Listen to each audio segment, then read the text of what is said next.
یہ لو، بہت احتیاط کرنا زائدہ، اگر دھیان سے یہ کام نہیں کرو گے تو یہ میری موت کا پروانہ ہوگا جو تمہارے ہاتھ میں دیا ہے میں نے۔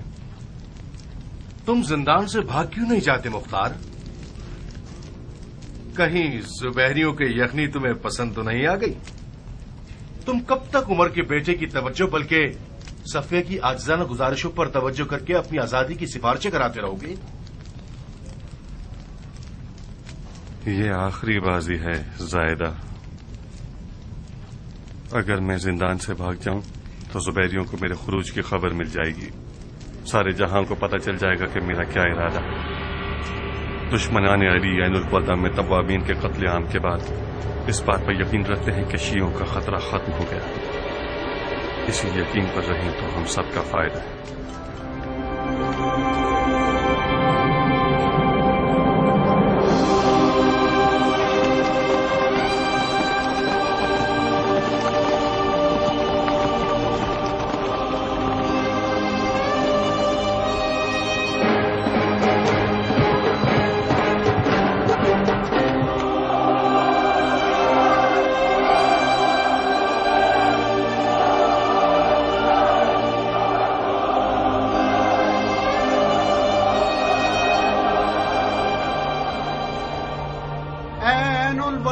پر کٹے ہوئے کبوتروں، تنہا دوبارہ ملنے کی تمنا ہی ہمارے چاک دلوں کو تسلی دے سکتی ہے۔ سلیمان، مسیب، بنوال اور بن سعد مرے نہیں ہیں، وہ لوگ سورج کی شکل میں صبح کے وقت روزانہ تا قیامت طلوع کرتے رہیں گے، وہ لوگ ہر نیک زبان کا نغمہ بن کر زندہ رہیں گے۔ اگر ہم بھی دینداری اور خلوص میں ان کے جیسے ہوتے تو ہمارے عروج کے پر نہ کٹتے۔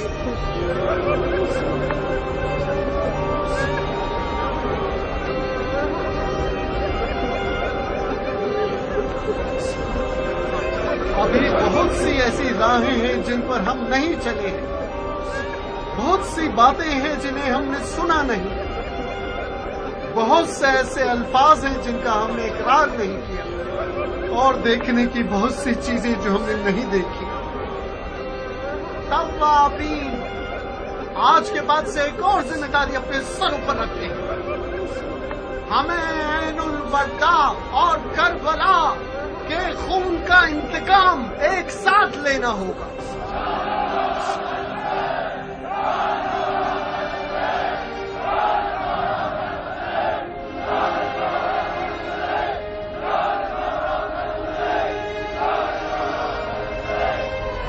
اب ہم اپنے اپنے گھروں کو لوٹ جائیں گے، ہمیں ان سوکھی ہوئی اور اجڑی ہوئی جڑوں کی دوبارہ آبیاری کرنی ہوگی۔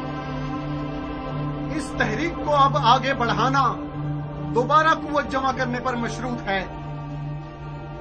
ہماری خبریں آپ تک پہنچانے والا شخص بصرہ میں مثنی بن مخربہ اور مدائن میں بن حذیفہ ہوگا۔ ہماری تمام خبریں لوگوں کے ذریعے آپ سب تک پہنچیں گی۔ جائیے جائیے، کچھ جان تازہ کیجیے اور اپنے آپ کو بنائیے یہاں تک کہ پھر اٹھیں۔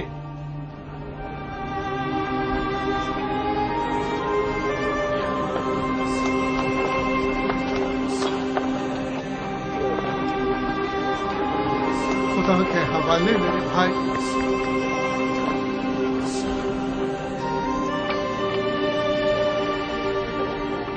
خدا کی پناہ میں میرے بھائی۔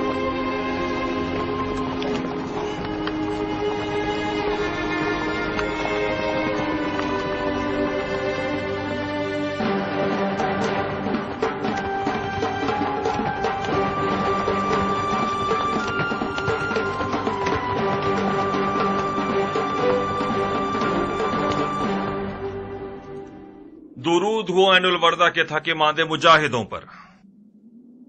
میں ابو اسحاق مختار ثقفی کی طرف سے ایک خط لے کر آیا ہوں۔ مختار؟ خدا اس کی غلطیوں کو معاف نہ کرے۔ اگر مختار توابین کی مدد کے لیے آیا ہوتا تو عین الوردہ کی اس جنگ کا نقشہ ہی کچھ اور ہوگا۔ درود ہو عین الوردہ کے شیر دل مردوں پر۔ ہوا نے آپ کی شجاعتوں کی خبر سارے جہان میں پھیلا دی۔ شاعروں نے آپ لوگوں کی مدح و ثنا میں وہ باتیں کی ہیں کہ عوام حیران ہے۔ درود ہو آپ لوگوں پر۔ بہت شرمناک ہے۔ کیا لکھا اس نے رفا؟ سراسر جھوٹ۔ ہم سے چاہتا ہے کہ اس کی بیعت کر لیں، کٹ جائے وہ ہاتھ جو مختار کی بیعت کرنے کو تیار ہو۔ رفا ہے، خدا کی قسم یہ منصفانہ نہیں۔ تم لوگوں کا ایک ہی تو کام ہے۔ مختار ایک لمحے کے لیے بھی قاتلان حسین سے قصاص لینے سے غافل نہیں ہوا ہے۔ آپ لوگ راہ نجات کو اپنا خون نثار کرنے میں دیکھ رہے تھے اور مختار ملون شیاطین کا ناپاک خون بہانے میں۔ مقصد ایک ہے مگر راستے دو ہیں۔ اے آجنگ زادے، تو کیا تم سمجھتے ہو کہ توابین خواہ خواہ خودکشی کرنے کے لیے عین الوردہ کی طرف گئے تھے؟ ہماری جیت میں صرف ایک قدم کا فاصلہ رہ گیا تھا، اور وہ قدم مختار تھا جو کہ نہ تھا۔ جہاں تک میں مختار کی غیرت مندی سے واقف ہوں، یہ کہہ سکتا ہوں کہ مختار سلیمان سے تمام تر اختلافات کے باوجود بھی عین الوردہ کی طرف چلا تھا، اگر زبیریوں کی غل و زنجیر کا قید ہی نہ ہوتا۔ مطلب مختار قید میں تھا؟ اب تک قید میں ہے۔ مگر کیوں؟ کیوں کا سوال زبیریوں کے کارندے سے پوچھو۔ جس دن اس کے پاس سلیمان کا خط آیا اسی دن آدھی رات کو مختار کے گھر پہنچ کر اسے قید کر کے لے گئے تھے۔ اس طرح تو مختار کا کوئی قصور نہیں ہے، مکار تو بن یزید ہے جو علی کے شیعوں سے دوستی کا اظہار کر کے اس کے پیٹھ پہ چھرا گھونپ دیتا ہے۔ یقیناً مختار کو آل زبیر کی مخالفت کے جرم میں قید کیا ہے۔ ہم کوفے کے زندان پر حملہ کر کے مختار کو چھڑا سکتے ہیں۔ نہیں مصنع، مختار کے قیام کی خبر چھپی رہنی چاہیے۔ پھر مختار کا کیا ہوگا جو قید میں ہے؟ اگر مختار کے قیام کی خبر چھپی رہے اور کسی کو پتہ نہ چلے تو زبیریوں کے پاس مختار کو قید رکھنے کا کوئی ثبوت ہی نہیں بچے گا۔ جب انہوں نے اسے قید کیا تھا تو ان کے پاس کوئی ثبوت تھا؟ انہوں نے مختار کو اسی لیے قید کیا کہ وہ توابین کی مدد نہ کرے۔ کیا مطلب کیان؟ بن یزید نہیں چاہتا تھا کہ توابین عین الوردہ کے فاتح بن جائیں۔ وہ توابین کے کوفے میں ہونے کو آل زبیر کی حکومت کے لیے خطرہ محسوس کر رہا تھا۔ وہ چاہتا تھا کہ یہ لوگ شکست کھا لیں تاکہ کوفے میں ان کی کوئی طاقت نہ بچے۔ سبحان اللہ! تو پھر ابو اسحاق نے اس بارے میں مرحوم سلیمان سے کوئی بات کیوں نہیں کی؟ اس نے ہمیں زبیریوں کے ارادے سے آگاہ کیوں نہیں کیا؟ یہ بھی بن یزید کی چال تھی کہ اس نے بڑی صفائی سے مختار اور مرحوم سلیمان کے درمیان پھوٹ ڈال دی۔ اس طرح تو وہ عین الوردہ کے شہداء کا خون اس خیانت کار بن یزید کے سر ہے۔ سیاست میں اس طرح کے کھیل بہت ہوتے ہیں رفائے، اسی لیے ابو اسحاق کہتا ہے کہ سیاست بازوں سے سیاست کے ساتھ ہی لڑنا چاہیے۔ ابو اسحاق سے کہو کہ توابین تمہارے ساتھ ہیں۔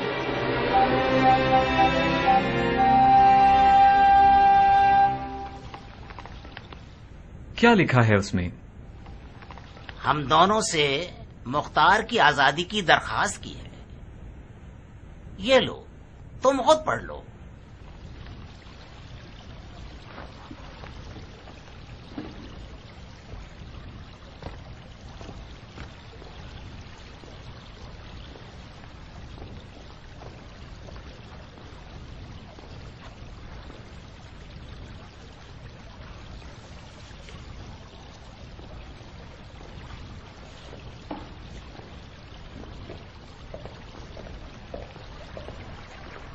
کیا کریں؟ سمجھ نہیں آ رہا۔ میری رائے تو یہ ہے کہ ہمیں مختار کو آزاد نہیں کرنا چاہیے۔ تم عمر کے بیٹے کو نظر انداز کر سکتے ہو، میں تو یہ نہیں کر سکتا۔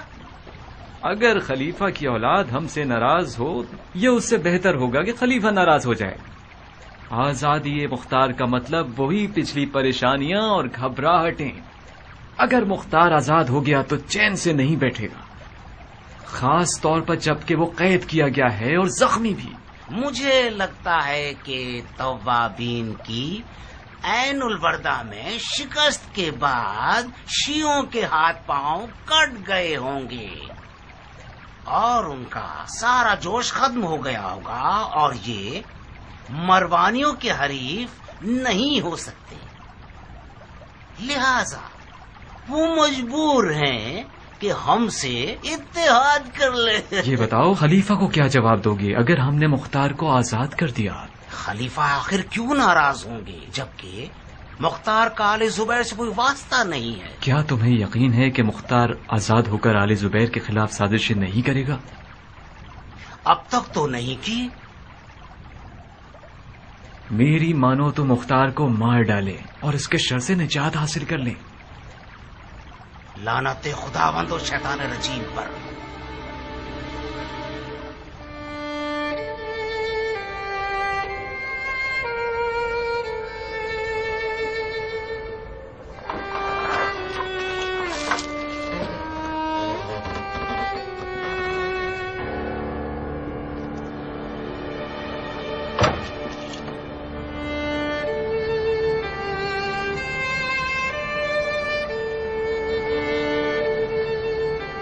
اس چھت کو آخر کتنا گھورو گے مختار؟ تمہاری نگاہوں کی تیزی نے تو چھت میں سوراخ کر دیا، اب تو تمہارے صبر اور حوصلے نے تمہاری چاہ پوری کر دی ہے۔ آزاد ہو گیا؟ بظاہر تمہاری پشت بہت مضبوط ہے، مجھے تو یقین نہیں آتا کہ عمر کے بیٹے کی مہندی آل زبیر کے یہاں بھی رنگ لے آئے گی۔ خلیفہ زادہ کے خط نے اپنا کام کر دکھایا۔ یقیناً بن یزید نے عمر کے بیٹے کی سفارش کے بارے میں ابن زبیر سے بات نہیں کی، ورنہ وہ میری آزادی کے حکم کے ساتھ اپنی موت کا حکم صادر نہ کرتا۔ وہ لوگ تم سے وعدہ لینے آئے ہیں تاکہ تم بیت نہ توڑو اور ہنگامہ آرائی نہ کرو۔ جیسا کہ نظر آ رہا ہے کہ طلعت الخیر کا نواسہ تمہاری آزادی کے خلاف ہے، مگر بن یزید نے اسے چپ کرا دیا ہے۔ تم دھیان رکھنا اور اس کو غصہ مت دلانا، اس سے پہلے کہ وہ اپنا فیصلہ بدل لے جلدی کرو۔ تمہارے قدم زندان کے باہر پہنچ جائے تو کوئی تمہارے قدموں کی خاک بھی نہیں چھو سکے گا۔ اپنی شال اور قبا پہنو اور چلو۔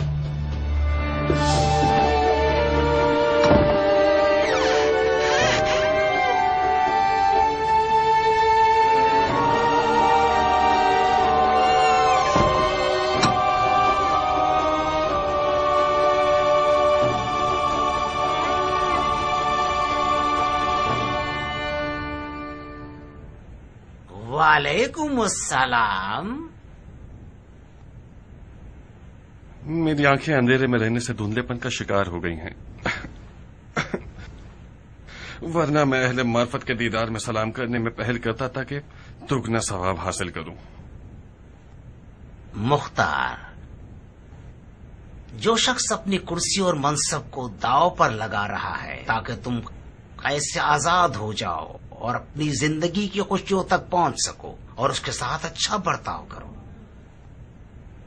مجھے معلوم ہے کہ تمہیں آزاد کرنا میرے لیے تکلیف دہ ہوگا، مگر کیا کروں؟ اس نے مجھ سے تمہاری آزادی کی درخواست کی جو میرے لیے نہایت محترم ہے۔ مجھے امید ہے کہ تم میری اس نیکی کا صلہ یوں دو گے کہ جب تک ہم کوفہ میں ہیں تم آل زبیر کے خلاف کوفے میں کوئی قدم نہیں اٹھاؤ گے اور ہماری بے عزتی نہیں کرواؤ گے۔ میرے اپنے اور میری زمینیں لاوارث پڑی ہوئی ہیں اور میری کھیتی باڑی کا کام بھی تباہ ہو گیا ہے۔ میں وعدہ کرتا ہوں کہ میری اس تلوار نیام سے باہر نہ آئے سوائے کسی بیلچے کے دستے کو تراشنے کے لیے یا درخت کی کٹائی کے لیے۔ میں چاہتا ہوں کہ اپنی ضائع شدہ زندگی کو کسی حسین درخت کی پرورش میں یا کسی پودے کے بڑھنے کے منظر کو دیکھنے سے کرتا رہوں اور اپنی باقی ماندہ زندگی اپنی اولاد کے لیے وقف کر دوں۔ جاؤ مختار، جاؤ، تم اب آزاد ہو۔ اب باقی زندگی کا کچھ حصہ توابین کے یتیم بچوں پر صرف کرو۔ کینہ توزیوں اور دشمنیوں کا کوئی ثمر نہیں ہے سوائے کوفے کے یتیموں میں اضافے کے۔ آزادی مشروط ہے مختار۔ مشروط کس بات پر؟ تمہیں کلام الہی پر ہاتھ رکھ کر قسم کھانی ہوگی کہ تم بیعت نہیں توڑو گے اور آل زبیر کے خلاف کوئی سازش نہیں کرو گے۔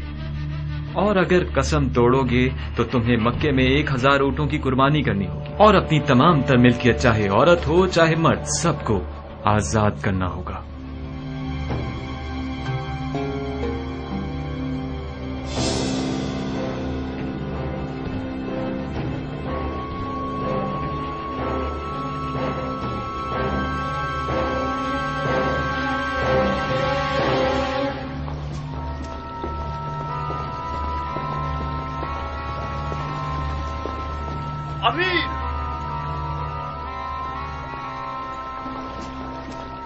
امیر، کیا یہ سچ ہے کہ آپ نے مختار کو آزاد کر دیا ہے؟ ہاں، مختار آزاد ہو گیا ہے۔ کیوں؟ کیوں؟ اب میں تمہیں جواب دوں گا پسر سعد۔ تم لوگوں کو روز روشن مسلمانوں کے دارالحکومت میں داخل ہونے کی اجازت دی ہے، ہاں؟ کیا ہمارے درمیان طے نہیں پایا تھا کہ تم لوگ اپنے خانہ خراب گھروں میں بیٹھے رہو اور ہماری اور اپنی ہر طرح کی راو رسم کا انکار کر دو، ہاں؟ امیر، مختار کی آزادی کا حکم یعنی آپ کی اور ہماری موت کا حکم، یہی تھی وہ سیاست جس پہ آپ کو اتنا ناز تھا، ہاں؟ جانتا ہوں مختار کو آزاد نہیں ہونا چاہیے تھا، مگر مختار کی آزادی اس نے مجھ سے مانگی جو ہم سب کے لیے عزیز و محترم ہے، اور اس کی حرمت واجب ہے۔ آپ پسر زبیر کے بھیجے ہوئے حکمران ہیں یا پسر عمر کے بھیجے ہوئے حکمران ہیں؟ مختار کی آزادی کا مطلب فتنہ یعنی آشوب یعنی جنگ۔ آپ نے ایک خلیفہ زادے کی دوستی کا خیال کیوں رکھا؟ کیونکہ میرے کان میرے اپنے نہیں تھے، ایک ایسے خلیفہ کی عظمت اور احترام سے بھرے ہوئے تھے جس نے عرب کو عجم اور ترک اور تاتار اور روم اور زنگی اور ہندو پر مسلط کر دیا۔ یہ ٹھیک ہے کہ خلیفہ زادے نے سیاست کو چھوڑ دیا ہے، مگر سیاست نے اسے نہیں چھوڑا۔ یزید، جو کہ یزید تھا اور کسی خدا کو نہیں مانتا تھا، وہ بھی عبداللہ ابن عمر کے حکم کو مانتا تھا۔ امیر، مان لیجئے کہ مختار کی آزادی عراق کی ہر حکومت کے لیے خطرہ ہے، چاہے اموی ہو یا زبیری۔ مختار ایک علوی حکومت برپا کرنا چاہتا ہے، اگر اسے ڈھیل دیں گے تو وہ اپنے خواب سچے کر دکھائے گا۔ مختار کل تک خطرے کا باعث تھا شیمل، اب وہ آواز نہ نکالنے والا مرغا ہے۔ اس کے طواب بھائیوں کے شکست کھانے سے وہ بھی ٹوٹ گیا ہے۔ دوسری طرف ہم نے قرآن کو مصالحت کا ذریعہ بنایا ہے، اس نے مخالفت نہ کرنے کی قسم کھائی ہے۔ تو پھر آپ نے مختار کو پہچانا ہی نہیں ہے۔ وہ اپنے خوابوں کے تاج و تخت کو پانے کے لیے قرآن تو کیا صاحب قرآن کا بھی انکار کر دے گا۔ اگر توابین کے پاس مختار جیسا کوئی رہنما ہوتا تو وہ لوگ عین الوردہ کو مہربانیوں کا قبرستان بنا دیتے۔ مختار خدا سیاست و جنگ ہے، میں بارہا اس کے آگے مغلوب ہو چکا ہوں۔ شک مت کیجیے کہ آپ سے بھی بہت بڑی خطا سرزد ہو گئی ہے۔ کل جب یہ سانپ آپ اور آپ کے لوگوں کو ڈس لے گا، اس وقت آپ سمجھیں گے کہ ذرا سی بھی سیاست نہیں جانتے۔ کافی ہے عمر سعد،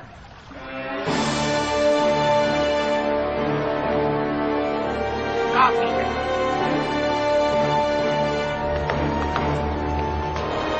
جس دن تم رے کے موتی کے لیے ہاتھ پیر چلا رہے تھے اور خون کے دریا میں نہا رہے تھے، اس دن بڑی مچھلی کی فکر کرنی چاہیے تھی۔ آج میرے دامن پر پنجے مار رہے ہو اور کہہ رہے ہو کہ یہ بوسیدہ ہے۔ یہ بوسیدہ دامن ہمارے لیے چھوڑ دو۔ ہم جانتے ہیں کہ جو مختصر سے سیاست جانتے ہیں اس سے خود کو کیسے بچا لیں۔ تم جاؤ اور ان ہڈیوں سے پناہ مانگو جنہیں کربلا کے میدان میں تم نے دفن کیا ہے۔ اہل بیت رسول کا رحم و مروت بہت زیادہ ہے، شاید تمہیں اس مشکل سے نجات دے دے۔ تشریف لے جائیے۔ اور ہاں، ہم نے خفیہ طور پر یہ طے کیا ہے کہ آپ لوگ اپنے گھروں سے نہیں نکلیں گے۔ میں وعدہ نہیں کر سکتا کہ آپ جیسوں کی جان کی ضمانت کر سکوں۔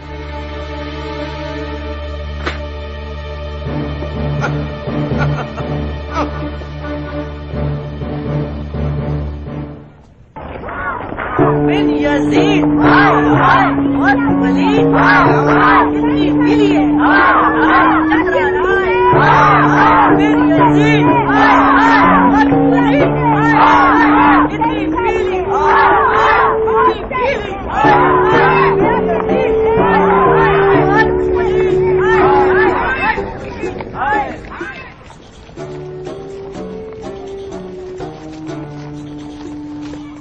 بن یزید ہائے ہائے بہت پلید ہائے اتنی پیلی ہے ہائے ہائے چکرا رائے ہائے ہائے بن یزید ہائے ہائے بہت پلید ہائے ہائے اتنی پیلی ہائے ہائے اتنی پیلی ہائے ہائے بن یزید ہائے ہائے بہت پلید ہائے ہائے پلید ہائے بن یزید ہائے ہائے بہت پلید ہائے ہائے اتنی پیلی ہے ہائے ہائے چکرا رائے ہائے ہائے بن یزید ہائے ہائے بہت پلید ہائے ہائے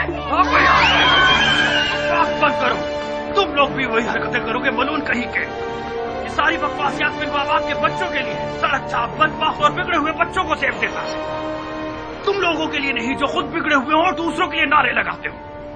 اماں جانیہ بابا پھر ذہنی مریض بن گئے. رونا مت میری جان، مت گھبراؤ میری بچی، تمہارا باپ چکرا گیا ہے. یقیناً کسی نے آج ان کی دم پہ پاؤں رکھ دیا ہے، کچھ زیادہ ہی دماغ خراب ہو گیا ہے. بابا کی تو دم نہیں ہے، ان کا دماغ کیسے خراب ہوتا ہے؟ یہ جن زدہ ہو گئے ہیں میری جان. تم لوگ کمرے میں جاؤ تاکہ میں ان کا جن پکڑ سکوں. ابو کلی کے بچے ہمارا مذاق اڑاتے ہیں اور ہمارے ساتھ نہیں کھیلتے. جب گھر کے اندر آ کر کھیلتے ہیں تو بابا ڈانٹتے رہتے ہیں. حفظ بھی جب باہر جاتا ہے تو مجھے اپنے ساتھ نہیں لے جاتا. آخر میں کیا کروں؟ میرا حوصلہ جواب دے چکا ہے. بدتمیز! کیا مطلب ہے بدتمیز؟ کیا میں جھوٹ بول رہا ہوں؟ ہمارا کیا واسطہ کہ ہمارا باپ یزیدی ہے؟ جاہل کے بچے!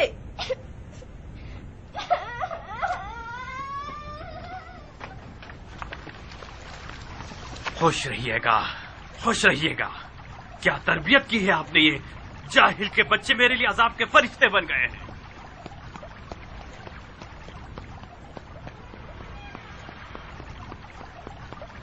تمہارا دماغ تو ہل گیا ہے، پاؤں کیوں ہلا رہے ہو؟ پاگل ہو گیا ہوں، تم نے مجھے پاگل بنا دیا ہے. کیا یہ زندگی ہے کہ مجھے گھر کے اندر بھی وہی بکواسیات سننے کو ملے گی جو گلی کے لوگوں کا ورد زبان ہے؟ شاباش ہے محترمہ، کیا پر امن گھر بنایا ہے میرے لیے. یہ گھر پر امن تھا، تم نے اسے بھی امن بنایا. یہ سوال مجھے پوچھنا چاہیے نہ کہ تمہیں. جی ہاں، ظاہر ہے بانو محترمہ کو پوچھنا چاہیے کہ ان کے گھر کے باورچی خانے میں دمبے کی بریانی جو نہیں بنتی، ان کو مخمل حریر اور مہنگے لباس پہننے کو نہیں ملتے، ان کو ہیرے موتی اور سونے کا گلوبن جو میسر نہیں ہے، ان کے پاس کنیزیں اور نوکرانیاں نہیں ہیں نا. میں صدقے جاؤں بانو پر کہ اتنی غربت اور خاک نشینی کی زندگی گزار رہی ہے کہ اب تھک گئی ہے. میں کسی چوراہے پر بیٹھے بھکمنگے کی بیٹی نہیں تھی شہزادے. میں اس رات محل میں رہنے والی تھی جب میرا ہاتھ مانگنے آئے تھے. بھول گئے؟ بس بھی کرو جاریہ، تم تو میرا دماغ تازہ مت کرو. یہ تم ہو جو زندگی کو اپنے میرے اور بچوں کے لیے زہریلی بناتے جا رہے ہو. پھر مختار قید سے آزاد ہوا نہیں کہ خوف و ہراس سے ہمارے گھر کو گھیر لیا. عمر، کوفہ اب رہنے کی جگہ نہیں ہے. تم نے ان گلیوں اور لوگوں سے کیا اچھا دیکھ لیا جو دونوں ہاتھوں سے اس خرابے کو پکڑ کر بیٹھ گئے اور چھوڑنا نہیں چاہتے. تم بھول گئے کوفہ کی عورتوں نے بھی تمہیں کس ذلت و خواری کے ساتھ مسجد کوفہ سے باہر نکالا، تم پر پتھر اور ڈنڈے برسائے، توف اور لعنت کی. ہم کوفے سے چلے کیوں نہیں جاتے؟ کہاں چلے جائیں عورت؟ میری تمام جائیداد اسی خرابے میں ہے. عمر چلو کچھ عرصے کے لیے شام یا حجاز کی طرف چلتے ہیں جب تک کوفے کے حالات ٹھیک ہو جائیں. اپنی جائیداد کسی امانت دار کے حوالے کر دو کہ ہمارے آنے تک ان کی دیکھ بھال کرے. یہ لوگ اتنے چور ہیں کہ ادھر ہم نے کوفے سے باہر قدم رکھا اور یہ سب کچھ بیچ کھائیں گے. جب تمہاری جان تمہاری جائیداد میں اٹکی ہوئی تھی تو تم رے کیسے جانا چاہتے تھے؟ تم نے اپنے آپ کو نافہم کیوں بنا رکھا ہے جاریہ؟ رے کا معاملہ الگ تھا، اور پھر مجھے کوفے سے کیوں چلے جانا چاہیے؟ کوفہ کس خبیث کی ملکیت ہے جسے میں نے چرایا ہے؟ کوفے میں کیا ہونا ہے جو میں جاؤں؟ مختار اور اس کے جیسے لوگ کیا بگاڑ لیں گے؟ توابی نے جو اتنے سارے ہنگامے کیے ان کا کیا ہوا؟ ہم کوفے سے چلے جائیں، میں کوفے سے چلا جاؤں تاکہ سب یہ بولیں کہ پسر سعد نے کوئی چھپنے کی جگہ تاک لی ہے اور اپنی دم سر پہ رکھ کر بھاگ گیا ہے.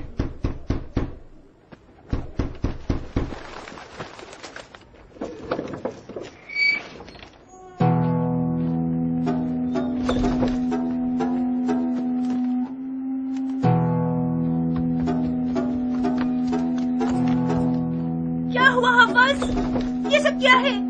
کیا کیا تم نے اپنے ساتھ؟ میرے بچے؟ بچہ نہیں ہوں میں بڑھیا، میں ہوں حفص ابن عمر ابن سعد ابن ابی وقاص، سردار جنگ کربلا کا بیٹا، فاتح ایران کا نواسا۔ اچھا اتنے ڈھیر لقب لگاؤ تاکہ سارے چور چکے تمہاری جان کے پیچھے ہاتھ دھو کے پڑ جائے، تمہاری یہ درگت بنا دے۔ قصور آپ کا ہے جو مجھے تلوار لے جانے سے منع کرتی ہیں۔ کس سے لڑکے آئے ہو؟ اور اس شخص سے جو میرے باپ کی توہین کرے۔ اگر میرے پاس تلوار ہوتی ایسا کام کرتا کہ کوفے کی حاملہ عورتیں جب عمر 7 کے بیٹے کو دیکھیں تو اپنا حمل گرا دیں۔ بیٹا۔ جی بابا۔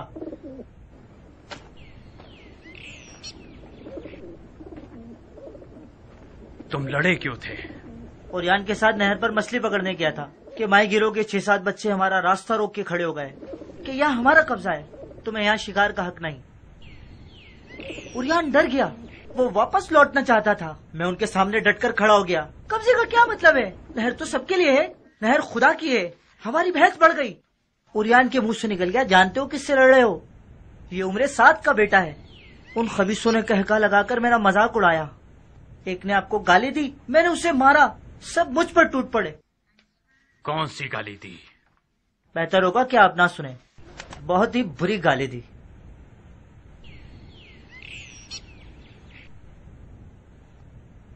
تمہیں کچھ ہوا تو نہیں؟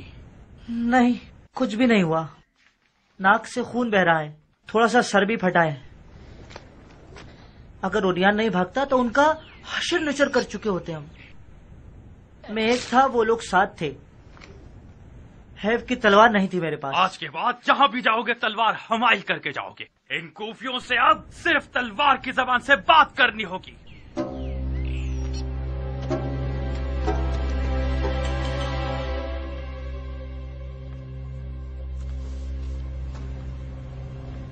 کیا کرنا چاہتے ہو؟ میں والی کوفہ کی معزولی کا حکم لکھ رہا ہوں۔ تم کب تک اس خط و کتابت پر دل بہلاتے رہو گے؟ اپنے منہ کو غار میں چھپا لیا ہے، اطراف کی خبر نہیں لیتے؟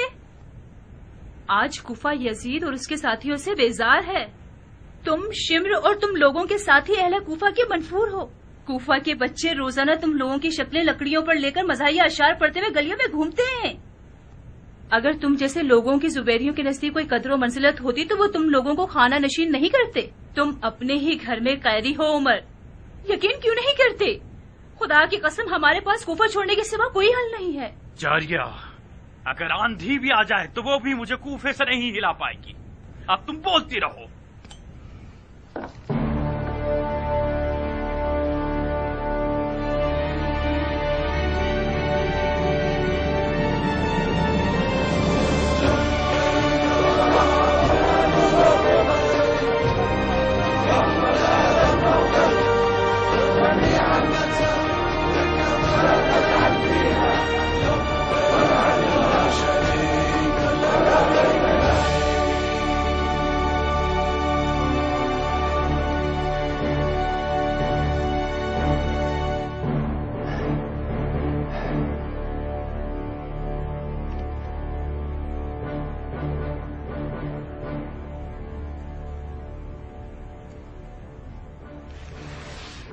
یہ شخص 9 من دودھ والی گائے کی طرح ہو گیا ہے،